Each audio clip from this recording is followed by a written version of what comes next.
السلام علیکم ورحمۃ اللہ وبرکاتہ۔ ناظرین، آئیے آج کے سبق میں ہم میم ساکن کے قاعدے پڑھتے ہیں کہ میم ساکن کا قاعدہ کیا ہے۔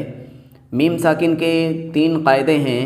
پہلا کہ اگر میم ساکن کے بعد با اور میم کے علاوہ کوئی حرف آ جائے، بالخصوص واو یا فا، تو میم کو ظاہر کر کے پڑھنا چاہیے، اور جیسے ہم اردو میں ہم تم میں میم کو پڑھتے ہیں اسی انداز سے میم کو ظاہر کر کے پڑھا جائے گا۔ اگر با اور میم کے علاوہ کوئی بھی حرف آ جاتا ہے، جیسے ہم فیہا، تو ہم جیسے اردو میں ہم پڑھتے ہیں، تم پڑھتے ہیں، ویسے ہی اس کے میم کو ظاہر کریں گے۔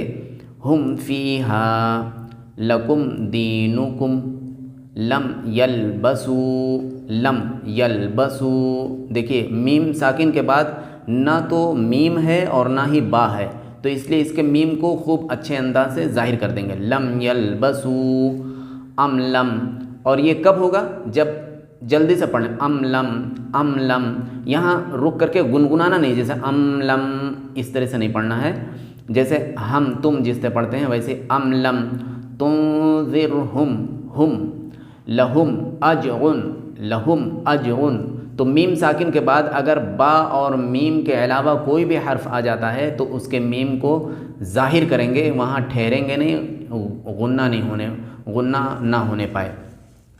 دوسرا قاعدہ یہ ہے کہ میم ساکن کے بعد اگر با آئے تو غنہ کے ساتھ اخفا ہوگا۔ میم ساکن کے بعد اگر با آ جائے تو غنہ کے ساتھ اخفا کریں گے، جیسے میم ساکن یہاں ہے اور اس کے بعد با آ گیا، تو اس میم کو غنہ اور اخفا کے ساتھ پڑھا جائے گا۔ پہلے میں ہم نون کو میم کو ظاہر کر رہے تھے، اب یہاں پہ ہم میم کو ظاہر نہیں کریں گے بلکہ اخفا کے ساتھ غنہ کے ساتھ پڑھیں گے۔ ان ربہم بہم، ربہم بہم، میم کو اخفا کرنے کا مطلب ہے کہ ناک میں آواز لے جانا ایک الف کے برابر، اور اس کے بعد غنہ بھی کرنا، یعنی ناک میں گنگنانا بھی ہے۔ ربہم بہم، ربہم بہم، یعنی میم کو سمجھ لیجئے کہ ایک طرح سے ہم غائب کر دے رہے ہیں۔ ربہم، اور میم کی جگہ پہ ناک میں آواز لے جا کر کے غنہ کر رہے ہیں۔ ربہم بہم ترمیہم بحجارۃ، ترمیہم بحجارۃ، ترمیہم، ہم نہیں پڑھیں گے اس کو، کیونکہ ہم کہہ دینے پہ میم ظاہر ہو جائے گا، یہاں اظہار نہیں کرنا ہے بلکہ اخفا اور غنہ کرنا ہے۔ تو ترمیہم، ترمیہم بحجارۃ وما ہم، یہاں با آ گیا میم کے بعد، میم ساکن کے بعد با آ گیا تو اس کے میم وہاں اخفا اور غنہ ہوگا۔ وما ہم بمؤمنین، تو یہاں اخفا اور غنہ کے ساتھ اس کو پڑھیں گے۔ وما ہم بمؤمنین، اب دیکھیں ہوں، اچھا یہاں میم نہ نکلے اس کے لیے ہمیں ہونٹ کو ملانا نہیں ہے۔ وما ہم بمؤمنین، دونوں ہونٹوں کو اگر ملا دیں گے تو میم نکل آئے گا، وما ہم نکل آئے گا، اور اس طرح سے میم کے ساتھ غنہ آ جائے گا۔ تو یہاں اخفا اور غنہ ہی کرنا ہے۔ وما ہم بمؤمنین، تو میم نہ نکلنے پائے اس کے لیے ہم ہونٹ کو نہ ملائیں، اور اس طرح سے ناک میں آواز لے جا کر کے غنہ کے ساتھ اس کو پڑھیں۔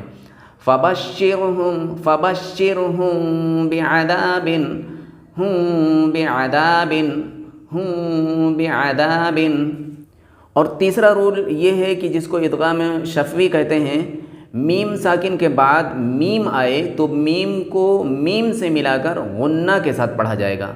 میم ساکن کے بعد اگر میم آ جائے، جیسے دیکھیں یہاں میم ساکن ہے اس کے بعد میم آ گیا، تو میم کو میم سے ملا کر کے غنہ کے ساتھ پڑھیں گے، جیسے الیکم مرسلون، یعنی ناک میں آواز ناک میں گنگنائیں گے، الیکم مرسلون، اور غنہ کی آواز ایک الف کے برابر ہوتی ہے، یعنی ایک الف کے برابر ہم اس کو گنگنائیں گے۔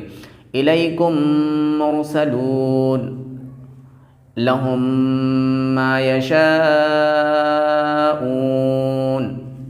فی قلوبہم مرض، فی قلوبہم مرض فہم معرضون، فہم معرضون، فہم معرضون۔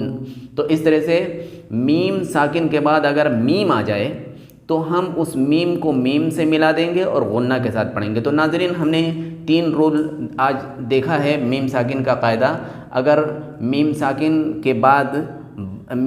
کے بعد اگر کوئی بھی حرف آ جائے جس میں میم اور با کے علاوہ کوئی بھی حرف آ جائے تو میم کو ظاہر کریں گے، اس کو اظہار شفوی کہتے ہیں، یعنی ہم فیہا لکم دینکم لم یلبسو، جیسے ہم تم اردو میں بولتے ہیں اور میم کو ظاہر کرتے ہیں اسی انداز سے اس کو پڑھیں گے۔ اور دوسرا قاعدہ یہ ہے کہ اخفا شفوی، یعنی میم کو اخفا اور غنہ کے ساتھ پڑھیں گے۔ اگر میم ساکن کے بعد با آ جائے، بس اس میں ایک ہی چیز دھیان رکھنا ہے، میم ساکن کے بعد با آ جاتا ہے تو اخفا اور غنہ کے ساتھ پڑھیں گے، یعنی ربہم بہم، یعنی ایسا لگے کہ میم غائب ہو جائے، اس کی جگہ پہ ناک میں آواز جائے اور گنگنا کر کے پڑھیں گے، اور اس کے لیے ہونٹ ملنے نہ پائیں تو یہ چیز ادا ہو جائے گی۔ اور تیسرا، اگر میم ساکن کے بعد میم آ جائے تو اس کا طریقہ یہ ہے کہ ہم میم کو میم سے ملا کر کے وہاں اخفا نہیں کریں گے بلکہ صرف غنہ کریں گے، میم کو میم کے ملا کر کے میم کو ظاہر بھی کریں گے اور غنہ کے ساتھ پڑھیں گے۔ تو جیسے الیکم مرسلون، یعنی میم ظاہر بھی ہو رہا ہے اور اس کے ساتھ ساتھ ناک میں بھی آواز جا رہی ہے تو یعنی غنہ بھی کر لے رہے ہیں، لہم ما یشاءون۔ تو اس طرح سے ناظرین یہ میم ساکن کا قاعدہ ہے۔ اخفا اور غنہ کو اگر ہم نہیں سمجھ سکیں تو پچھلے دروس میں جا کر کے اس کو سمجھ سکتے ہیں۔ اللہ رب العزت سے دعا ہے کہ ہمیں قرآن کو اچھے انداز سے پڑھنے کی توفیق عطا فرمائے، آمین۔ والسلام علیکم ورحمۃ اللہ وبرکاتہ۔